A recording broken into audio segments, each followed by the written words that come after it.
President Trump promises the largest tax cut in our country's history. ConroyAP President Trump is promising massive tax cuts, historic tax cuts, the largest tax cut in our country's history. So this might be a good time to point out the country doesn't need a tax cut. Of course, we should have a saner tax system, one less riddled with needless complexities. Most immediately, we should have a saner corporate tax system, one that achieves lower tax rates without losing tax revenue, by broadening the base and eliminating loopholes. But tax cuts, not to mention tax cuts of the magnitude Trump and fellow Republicans contemplate, are worse than unwarranted. They are dangerous. They would add trillions to the national debt at a point when it is already dangerously large as a share of the economy. Consider when Ronald Reagan cut taxes in 1981, the top individual rate was 70%, that was reduced to 50%. The current top rate stands at 39.6%. The national debt then amounted to 25% of the economy. Flash forward to 2001. Implausible as this now sounds, the initial argument for a tax cut then was that massive projected surpluses counseled giving the American people a refund on the taxes they had paid. The worry among serious people was that the debt would be paid off too quickly. It stood at 31% of the economy. Of course, those surpluses proved illusory, and as the economy faltered, the argument for lowering taxes shifted to economic stimulus, in 2001 and again in 2003. Where are we now? The Congressional Budget Office reports that in 2013, the most recent analysis available, average federal tax rates were below the 35-year average for all households, except those in the top 1%. So if Americans aren't staggering under an intolerable tax burden, do economic circumstances justify a tax cut? Trump himself keeps crowing about how magnificently the economy is performing under his supervision, with the stock market at record highs, unemployment low and economic growth strong.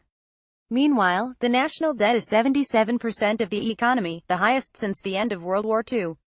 It is on track to exceed the entire gross domestic product by 2033.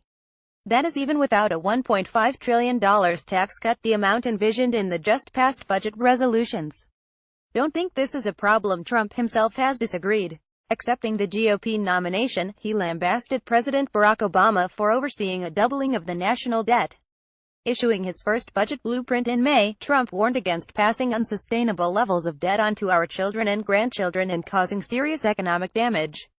The reflexive Republican response, not a conservative response because this argument is anything but conservative, is that tax cuts will somehow, magically, generate enough economic growth to pay for themselves. This is belied not only by economic theory but by history. Could well-designed tax cuts promote economic growth? Sure. But not enough to pay for themselves.